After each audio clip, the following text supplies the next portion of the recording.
여러분, 사랑하는 사람을 떠나보낸 적 있으신가요? 장례식장의 향 냄새, 그 속에서 평생 감춰왔던 비밀이 드러난다면 어떤 기분일까요?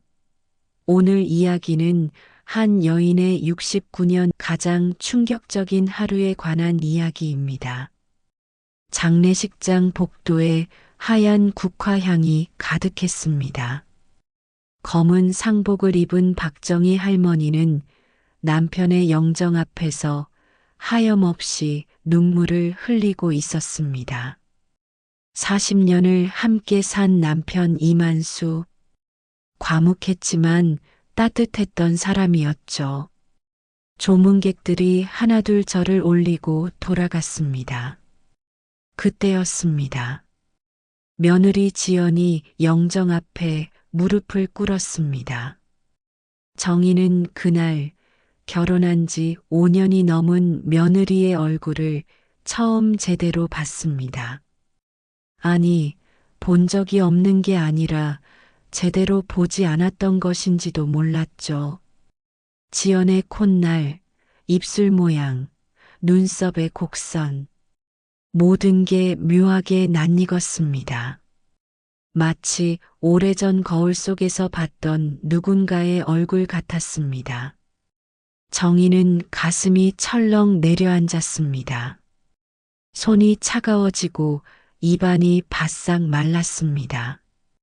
그때 뒤에서 조문객들의 속삭임이 들렸습니다. 며느리랑 시어머니 꼭 닮았네요. 정말 신기하죠? 핏줄은 못 속인다니까요. 정희는 고개를 돌렸습니다.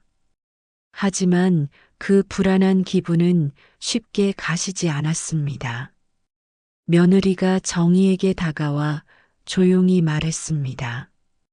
어머님, 안으로 들어가서 좀 쉬세요. 제가 조문객 응대할게요. 정희는 고개를 끄덕였지만 목소리가 나오지 않았습니다. 지연의 뒷모습을 보며 정희는 알 수 없는 두려움에 휩싸였습니다. 그날 밤 정희는 잠을 이룰 수 없었습니다. 천장을 바라보며 그녀는 생각했습니다. 왜 며느리가 나를 닮았을까? 왜 그 얼굴이 이렇게 익숙할까? 그리고 가슴 한편에 묻어뒀던 기억 하나가 천천히 떠올랐습니다.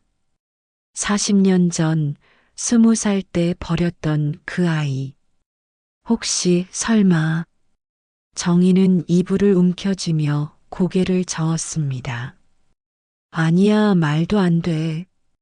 하지만 마음속 깊은 곳에서는 알고 있었습니다. 이 이상한 우연이 단순한 우연이 아니라는 것을요. 장례식장의 향 냄새 속에 숨겨진 진실이 이제 막 드러나려 하고 있었습니다.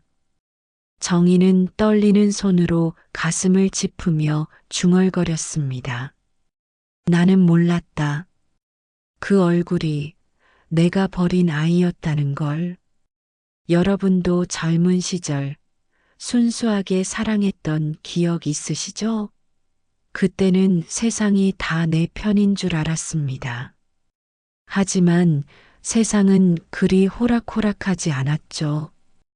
오늘은 정희 할머니의 20살 봄으로 돌아가 봅니다. 1978년 봄, 서울 청계천 근처 봉제 공장. 재봉틀 소리가 하루 종일 울려 퍼지는 좁은 작업실에서 20살 정희는 하루 12시간씩 옷깃을 박았습니다. 손가락 끝은 늘 바늘에 찔려 반창고 투성이었고 허리는 구부정하게 굳어갔습니다. 고향 전라도에서 올라온 지 2년째 정희는 서울 생활에 익숙해졌지만 여전히 외로웠습니다. 그의 여름 공장 앞 포장마차에서 한 남자를 만났습니다. 이름은 병수. 35살의 그는 근처 철물점을 운영하는 사람이었습니다. 웃을 때 눈가에 주름이 지는 사람이었죠. 그는 정희에게 라면 한 그릇을 사주고 낡은 손목시계를 고쳐주고 비 오는 날이면 우산을 씌워줬습니다. 정희는 그의 온기에 마음을 열었습니다. 석 달쯤 지났을 때 병수가 조심스럽게 말했습니다. 정희야, 나 사실 결혼했어. 근데 곧 정리할 거야. 조금만 기다려줘. 정희는 가슴이 철렁했지만 대답했습니다. 저는 괜찮아요. 지금이 좋으면 됐어요. 그렇게 말했지만 속으로는 알고 있었습니다. 이 관계가 잘못됐다는 것을요.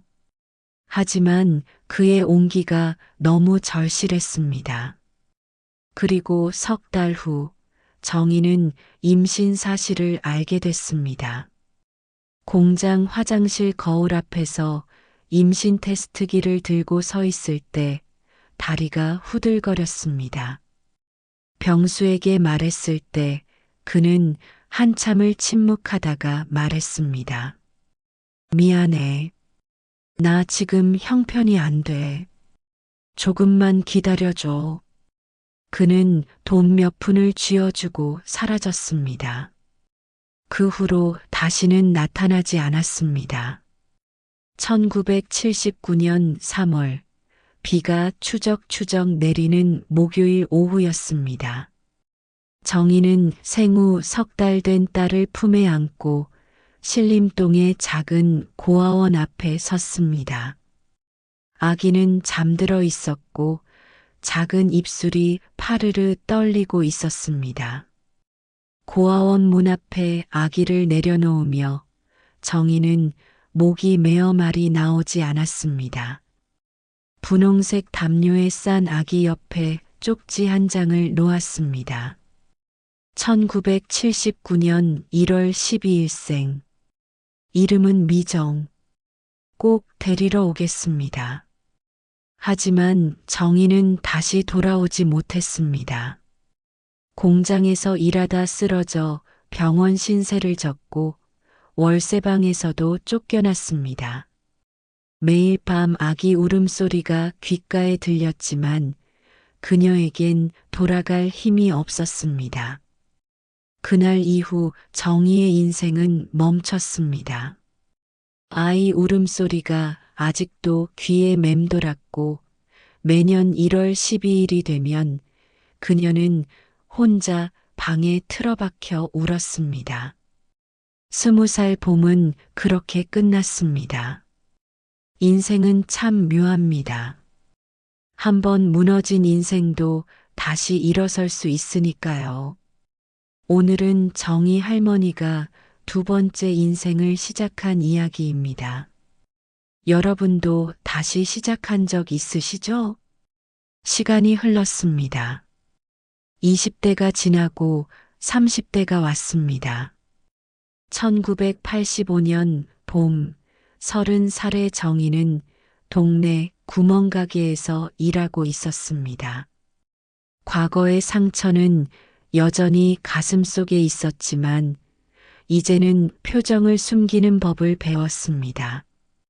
사람들은 그녀를 조용하고 성실한 여자라고 불렀습니다. 그의 여름 가게에 한 남자가 자주 들르기 시작했습니다. 이만수. 근처 건설 현장에서 일하는 35살의 남자였습니다. 과묵했지만 눈빛이 따뜻한 사람이었죠. 그는 정희에게 말을 걸었습니다. 사장님, 날씨가 참 덥네요. 힘드시죠? 정희는 고개를 끄덕이며 미소 지었습니다. 그렇게 둘은 조금씩 가까워졌습니다. 석 달쯤 지나 만수가 정희에게 조심스럽게 물었습니다. 혹시 결혼 생각 있으세요? 정희는 깜짝 놀랐습니다. 저는 과거가 복잡해요. 만수는 고개를 저었습니다. 과거는 중요하지 않아요. 지금부터 잘 살면 되는 거지. 그 말에 정희는 울컥했습니다. 태어나서 처음으로 누군가가 자신의 과거를 묻지 않았습니다. 그렇게 둘은 결혼했습니다. 화려한 결혼식은 없었지만 동사무소에서 조용히 혼인신고를 했습니다. 만수는 정희를 소중히 대했습니다. 그녀가 우울해하면 말없이 옆에 앉아 있어줬고 밤에 악몽을 꾸면 등을 토닥여줬습니다. 정희는 조금씩 과거에서 벗어나기 시작했습니다. 1987년 정희는 아들을 낳았습니다. 이름은 준호. 아기를 안았을 때 정희는 울었습니다. 버렸던 딸 생각이 났기 때문입니다. 만수가 정희의 어깨를 안으며 말했습니다. 여보, 이제 괜찮아. 우리 잘 키우자.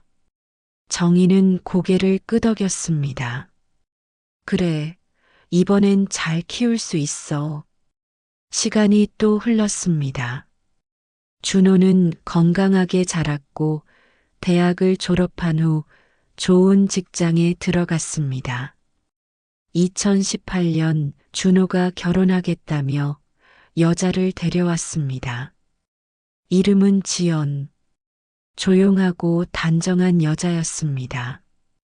정희는 며느리를 보며 마음속으로 생각했습니다. 착하게 생겼네.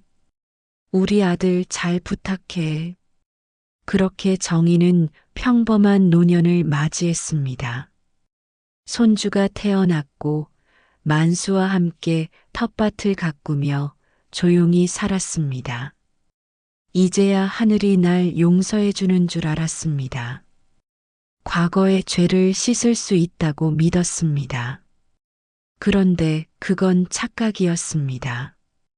운명은 이미 오래전부터 정의를 기다리고 있었습니다. 여러분, 사랑하는 사람이 세상을 떠난 후에 그 사람의 비밀을 알게 된다면 어떤 기분일까요?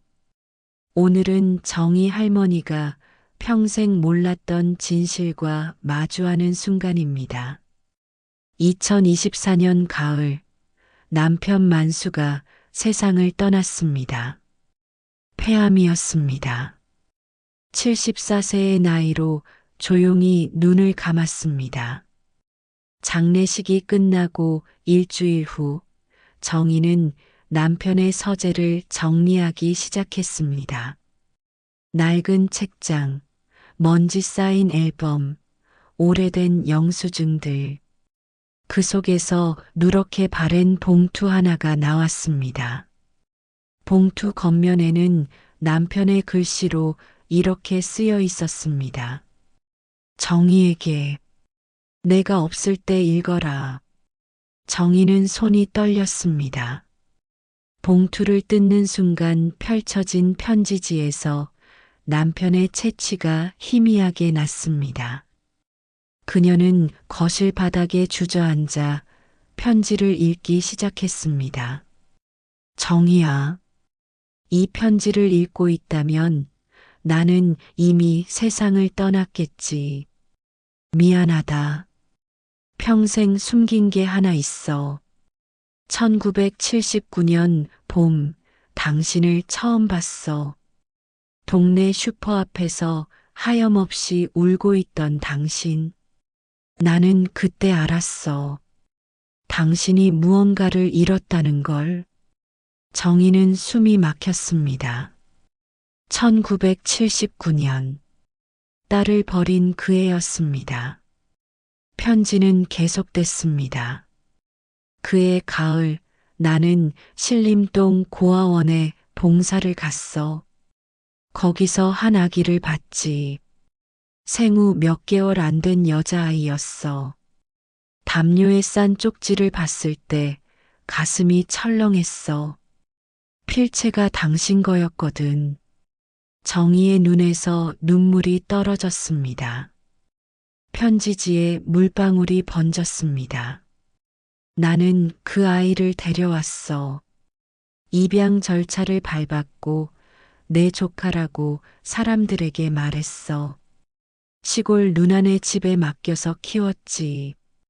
당신이 고아원을 찾아갈까봐 걱정했지만 당신은 끝내 가지 않았어. 정희는 몸이 떨렸습니다. 남편이 그 아이를 찾았다니. 그리고 키웠다니. 그 아이가 자라서 서울로 올라왔고 운명처럼 우리 아들을 만났어. 둘이 결혼하겠다고 했을 때 나는 말릴 수 없었어. 그 아이 눈빛이 너무 당신을 닮았거든. 정희야, 예전에 내가 잃은 그 아이. 내가 찾아 키웠다. 그 아이는 내 아들의 아내야. 내 며느리로 다시 돌아왔더구나. 편지가 바닥에 떨어졌습니다. 정희는 그대로 무너졌습니다. 목구멍에서 비명 같은 것이 나왔지만 소리는 나오지 않았습니다. 그녀는 바닥을 치며 울었습니다. 40년 동안 쌓인 죄책감과 뒤늦게 찾아온 진실이 가슴을 짓눌렀습니다. 무슨 소리야? 그럼 그 아이가 누구란 말이야? 내 며느리가 내 딸이라고? 진실은 때로 믿기 어려운 모습으로 다가옵니다. 오늘은 정희 할머니가 감춰진 진실과 마주하는 이야기입니다. 여러분도 이런 경험 있으신가요?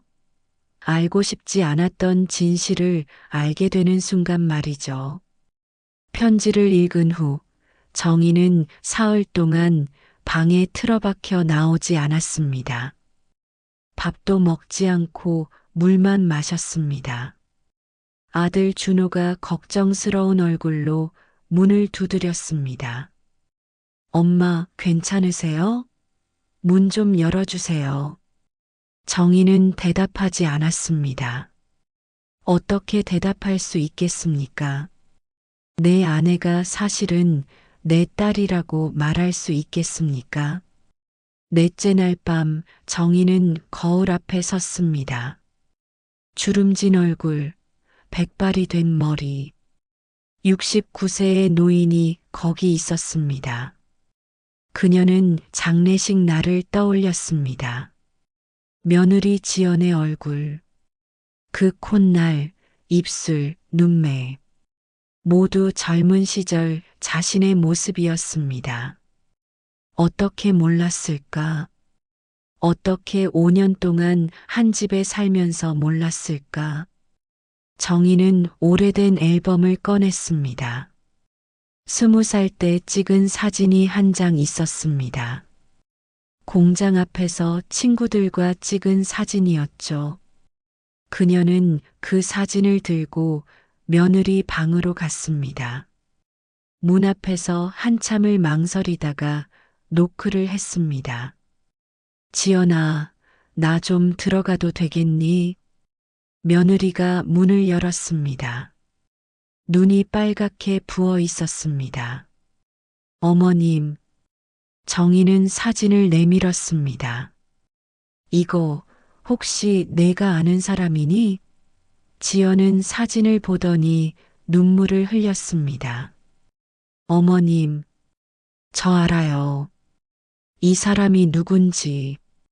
정희의 가슴이 쿵 내려앉았습니다. 지연이 조심스럽게 말했습니다. 작년에 아버님께서 말씀하셨어요. 제가 고아원 출신이라는 것, 어머님이 낳으신 딸이라는 것. 처음엔 믿기지 않았어요. 근데 어머님 젊었을 때 사진을 보니까 확신이 들었어요. 정희는 비틀거렸습니다. 지연이 얼른 정희를 부축했습니다. 둘은 거실 소파에 앉았습니다. 한참 동안 말이 없었습니다. 시계 초침 소리만 또각또각 울렸습니다. 정희가 먼저 입을 열었습니다. 지연아, 미안해. 엄마가 정말 미안해. 그때 너를 버릴 수밖에 없었어. 나도 너무 어렸고 아무것도 가진 게 없었어. 지연은 고개를 저었습니다. 어머님, 괜찮아요. 전 어머님을 원망한 적 없어요. 아버님께서 말씀하셨어요. 어머님이 얼마나 힘든 시절을 보내셨는지. 그리고 전 행복했어요. 아버님이 저를 잘 키워주셨거든요. 정희는 울음을 터뜨렸습니다. 45년 동안 참아왔던 눈물이 쏟아졌습니다. 내가 버린 딸이 내 곁으로 며느리란 이름으로 돌아왔다는 사실이 너무나 비현실적이었습니다. 용서는 때로 예상치 못한 곳에서 옵니다. 오늘은 정희 할머니와 딸 지연이 진짜 가족이 되어가는 이야기입니다. 여러분도 누군가를 용서하거나 용서받은 기억 있으시죠? 그날 밤 정희와 지연은 밤새 이야기를 나눴습니다. 지연은 고아원에서 자란 이야기를 했습니다. 외롭기도 했지만 선생님들이 잘 돌봐주셨다고 했습니다. 그리고 10살 때 만수 할아버지가 나타났다고 했습니다. 처음엔 무서웠는데 할아버지가 따뜻한 사람이라는 걸 알게 됐다고 했습니다. 정희는 남편 이야기를 들으며 울었습니다. 그 사람이 그렇게까지 했다니. 왜 나한테 말하지 않았을까? 지연이 대답했습니다. 아버님이 그러셨어요. 어머님이 힘들까봐 말 못했다고. 그리고 자연스럽게 가족이 되길 바라셨대요. 정희는 고개를 끄덕였습니다. 그 사람답네. 다음 날 아침 정희는 남편의 사진 앞에 섰습니다. 영정 속 남편은 온화하게 웃고 있었습니다. 정희는 향을 피우며 말했습니다. 여보, 당신 참 대단한 사람이었어. 나한테 딸을 돌려줬네. 이렇게 기적 같은 방법으로. 눈물이 뚝뚝 떨어졌습니다. 지연이 옆에 와서 함께 절을 올렸습니다. 아버님, 감사해요. 저를 키워주셔서, 그리고 엄마를 지켜주셔서. 정희는 며느리의 손을 꼭 잡았습니다. 이제는 딸의 손이었습니다. 둘은 서로를 바라보며 울었습니다. 45년 만에 다시 만난 모녀였습니다. 마을 사람들은 처음엔 의아해했습니다. 왜 시어머니와 며느리가 엄마 딸하고 부르는지 이해할 수 없었습니다. 하지만 정희는 신경 쓰지 않았습니다. 준호도 처음엔 충격받았지만 금방 받아들였습니다. 그러니까 지연이 제 누나이기도 하단 말이죠? 신기하네요. 정희는 남편의 선택을 이해하게 됐습니다. 그는 죄를 덮은 게 아니라 가족을 지키기 위한 거짓말을 한 것이었습니다. 그 거짓말 덕분에 정희는 딸을 다시 만났고 지연은 엄마를 찾았습니다. 이젠 알겠어. 사랑이란 건 때로 거짓말로도 사람을 살린다는 걸. 정희는 남편의 사진을 쓰다듬으며 미소 지었습니다. 가족의 의미는 무엇일까요? 피로 이어진 관계일까요? 아니면 마음으로 이어진 관계일까요? 오늘은 정희 할머니 가족이 진짜 가족이 되어가는 이야기입니다. 계절이 바뀌었습니다. 남편의 장례식이 있던 가을이 지나고 겨울이 왔습니다. 정희와 지연은 함께 김장을 담갔습니다. 둘이 나란히 앉아 배추를 절이는 모습을 보며 아들 준호가 웃었습니다. 엄마랑 지연이가 진짜 닮았네요. 똑같은 자세로 앉아 계세요. 정희는 며느리를, 아니 딸을 보며 물었습니다. 지연아, 나한테 미운 감정 없니? 솔직히 말해봐. 지연은 고개를 저었습니다. 없어요, 엄마. 전 행복했어요. 아버님이 저를 사랑으로 키워주셨고 좋은 남편도 만났어요. 그리고 이렇게 엄마도 다시 찾았잖아요. 정희는 눈시울이 붉어졌습니다. 어느 날 지연이 정희에게 오래된 상자를 보여줬습니다. 고아원에서 가져온 물건들이었습니다. 그 안에 분홍색 담요가 있었습니다. 45년 전 정희가 아기를 싸서 고아원에 두고 갔던 그 담요였습니다. 정희는 담요를 만지며 울었습니다. 이게 남아 있었구나. 지연이 말했습니다. 아버님이 고아원에서 가져오셨대요. 엄마의 흔적이니까 버리면 안 된다고 하셨대요. 저도 이 담요를 보면서 자랐어요. 누군가 나를 사랑했다는 증거니까요. 정희는 담요를 가슴에 안았습니다. 여보, 당신 정말 대단한 사람이었어. 손주 민준이가 두 사람에게 다가왔습니다. 할머니, 엄마 뭐 하세요? 정희는 손주를 안아 올렸습니다. 민준아, 할머니가 옛날 이야기 해줄까? 아주 오래전에 할머니가 엄마를 잃어버렸다가 다시 찾은 이야기. 민준이는 고개를 갸웃했습니다. 엄마를 잃어버려요? 어떻게요? 정희는 천천히 이야기를 시작했습니다.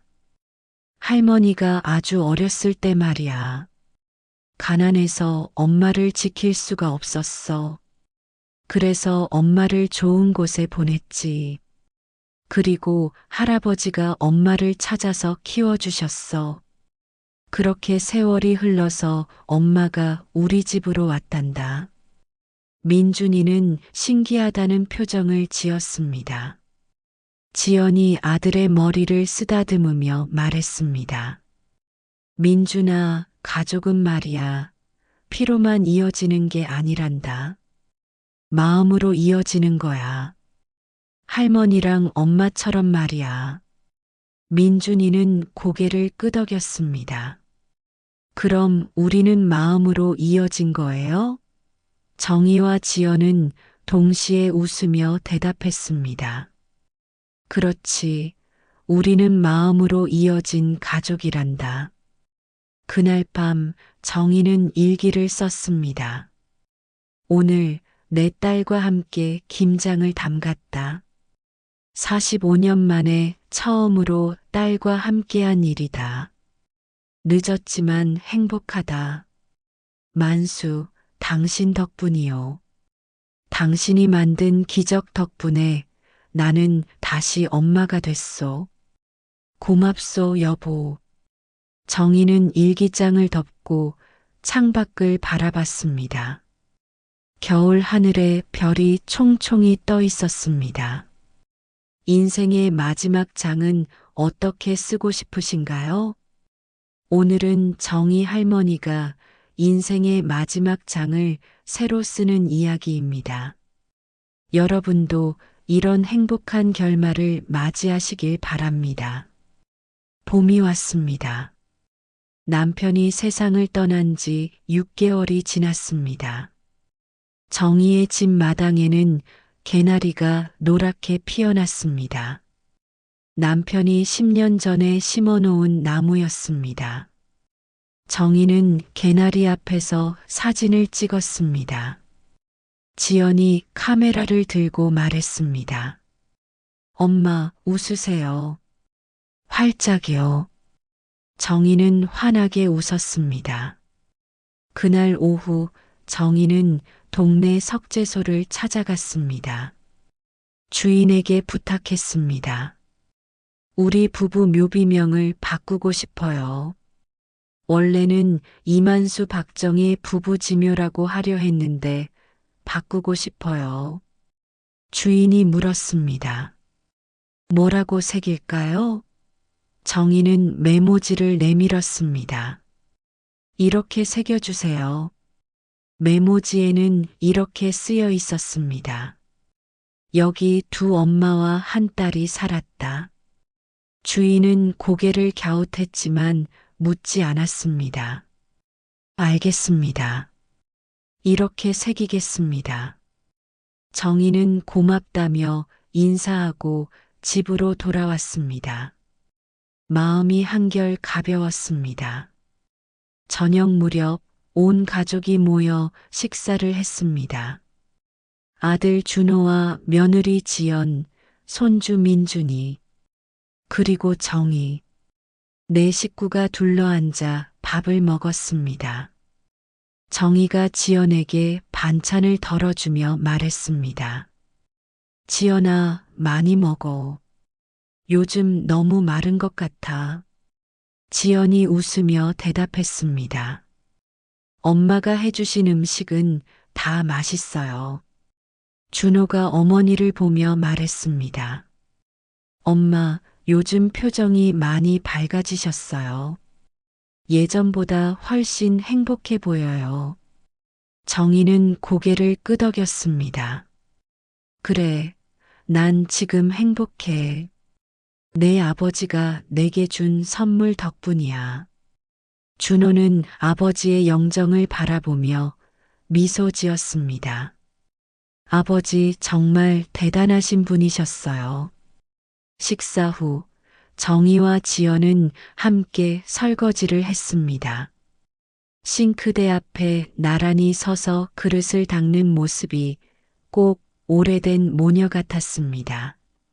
지연이 조심스럽게 물었습니다. 엄마, 후회 안 하세요? 저를 낳은 거. 정희는 고개를 저었습니다. 아니, 후회 안 해. 내가 있어서 난 다시 살 수 있었어. 밤이 깊었습니다. 정희는 남편의 사진 앞에 앉았습니다. 향을 피우고 조용히 말했습니다. 여보, 우리 딸 잘 크지 않았소? 당신이 키운 딸이요. 착하고 예쁘게 컸소. 고맙소, 여보. 당신이 내 인생을 구해줬소. 당신의 거짓말이 우리를 살렸소. 정희는 창밖을 바라봤습니다. 봄밤 하늘에 달이 환하게 떠 있었습니다. 그녀는 생각했습니다. 내 인생은 거짓말로 시작됐지만 마지막은 진실로 끝나고 싶었다. 그리고 이제 그 마지막을 쓰고 있다. 딸과 함께, 가족과 함께. 다음 날 아침 정희와 지연은 함께 된장국을 끓였습니다. 마당에서 손주가 뛰어놀고 있었고 햇살이 따스하게 내리쬐었습니다. 정희가 국을 저으며 말했습니다. 지연아, 행복하니? 지연이 환하게 웃으며 대답했습니다. 네, 엄마. 정말 행복해요. 두 사람은 마주보며 웃었습니다. 눈가에 눈물이 맺혔지만 그것은 슬픔의 눈물이 아니었습니다. 여러분, 가족은 피로만 만들어지는 게 아닙니다. 용서로, 사랑으로, 그리고 시간으로 만들어집니다. 정희 할머니는 45년 만에 딸을 다시 만났고 이제 진짜 엄마가 됐습니다. 늦었지만 행복한 결말입니다.